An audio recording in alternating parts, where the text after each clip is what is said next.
All right. In this lab, forces and faults, we demonstrated what an earthquake forces building up. We pulled on the string with the spring scale. We measured the amount of force for the fault to break, right? We did that in these little earthquake boxes. As you made your hypothesis, hopefully you looked at what you thought. Basically, more force makes a bigger earthquake, right? If it didn't stick very much, it just pulled right away, didn't need very much force, didn't make a very big earthquake. If it stuck really hard, then it broke suddenly, big earthquake. So as we're looking over this, you can think about the types of stress. We talked about stress last week, or a couple weeks ago, in one of the other flipped lessons. We had tension, compression, and shearing. You couldn't really see in this demonstration, but an earthquake has an epicenter and a focus. And then this fault that you demonstrated, you should be able to identify, is it strike slip, normal, or reverse? Should be pretty easy. And you can demonstrate that, talk with your group members and do that. The purpose, it's pretty easy. The purpose of this lab is to demonstrate earthquake faults. It's done using a plastic box with 2 wood blocks. Stress was measured with a spring scale. All this stuff I just went over is your paragraph 2 background information. So that'll give you a good review of that. Now let's take a quick look at your results. I will leave that up there when you're working on it, yes. And it's also something similar is on the front of your lab worksheet. Okay, so this was your setup. And remember, on the sides of the blocks, and this is something you should have written down, on one side of the block, the way you have it set up here, both sides had the loopy side of the Velcro. So it was loopy side against loopy side.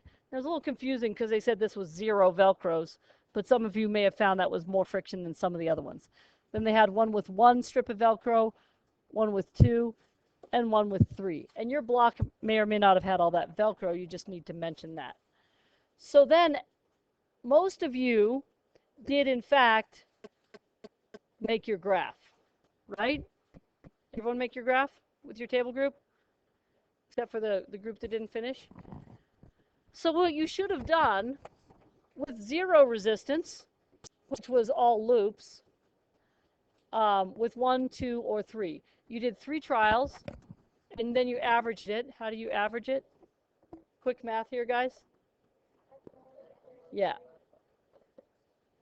Add them together and divide by 3. So that should be the average force. Some of you also found what you might want to look at when you looked at your data. I know I was looking at some of them where, what are some of the numbers you had for one of these? Somebody give me your numbers for number 3. What'd you have? Anybody? 50 plus. And then what did you have on your other ones? Oh, for all of them? Okay, well, what if you had 50 plus, 50 plus, and 10? Would it make sense to average those together? You might, if you had data that was really weird like this, you might want to throw that one out and measure it one more time, right? And I saw some people who had data like that was this way or the opposite way. And when one number is really different than the other two, you might just throw it out and do it one more time. But that's fine. So then you ended up with your averages. Should this be a line graph or a bar graph? A line graph, why? Just guessing. What's that? Should be a bar graph, why?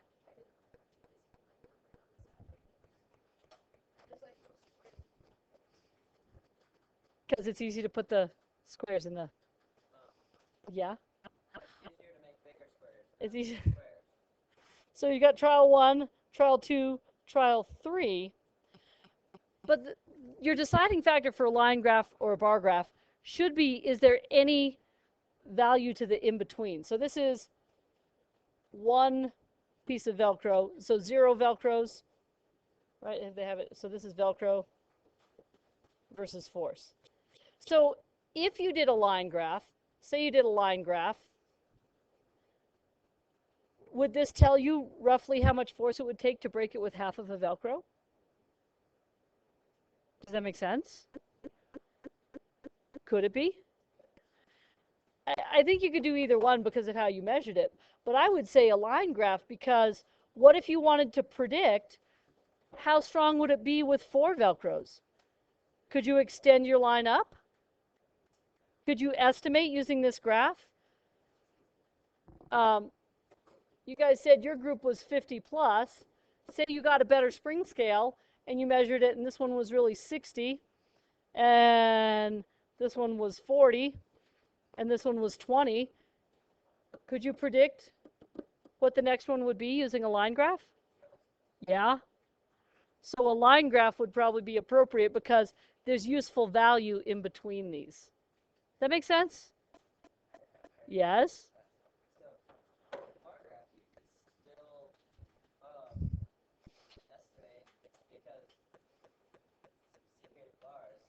Aha.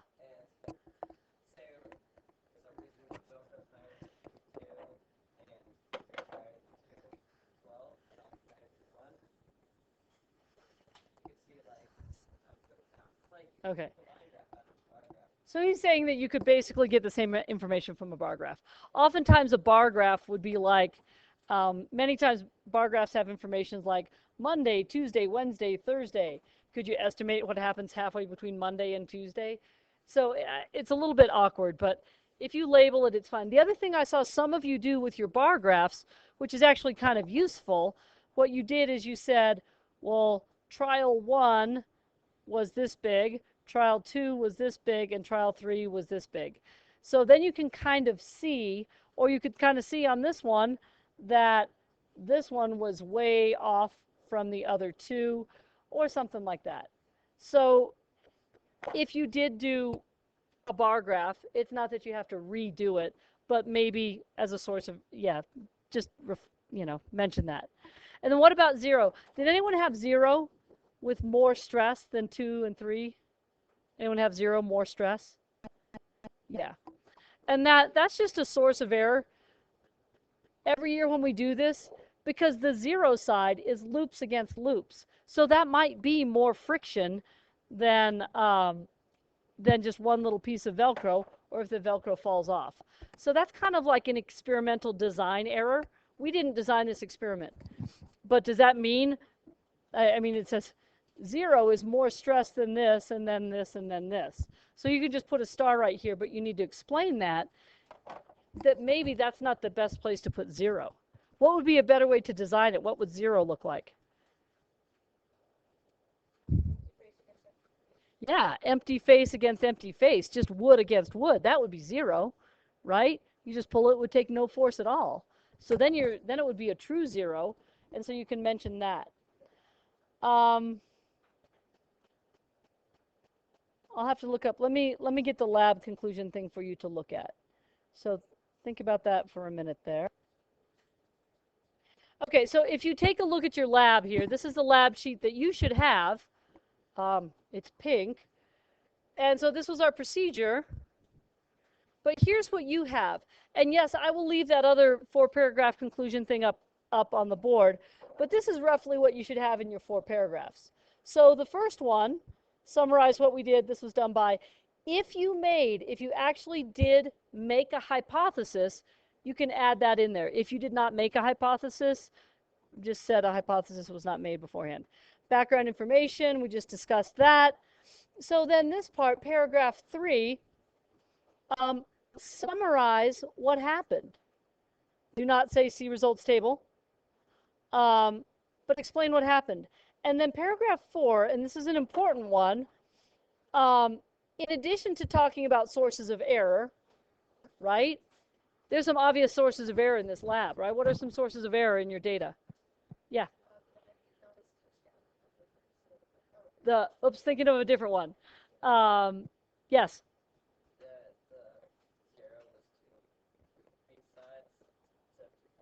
Yeah, 0 was 2 loopy sides, and so there was no friction at all. So that kind of messes it up.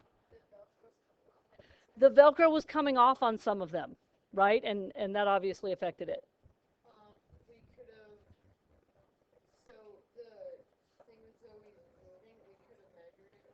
Yeah, it was difficult to actually read the measurements because it broke away really fast. Yeah.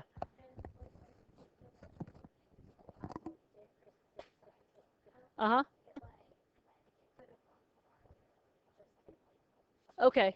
Right. So when it was all Velcro, it was more than it could read. And one of the other groups, the spring scale broke on their first try. So then they had to use a spring scale that only went up to like 20 or something. So that obviously impacted their results.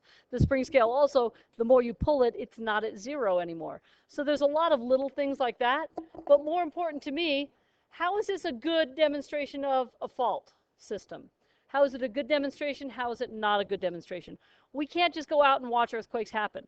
This shows some parts of earthquakes really well. There's other parts it doesn't show. Could you see the P waves and S waves? No. Could you see the epicenter and focus? Not really. Could you see the stress and the fault? Yeah, absolutely. So in science, we use models because we can't just go watch earthquakes. So take a look at this. So now for your lab, you were working in different groups. Go ahead and get together with your earthquake groups. You now have 15 minutes, 20 minutes to work on this. Um, and with all of us here to help you out, if you missed the lab, we can work on this now in E7. Any questions? All right.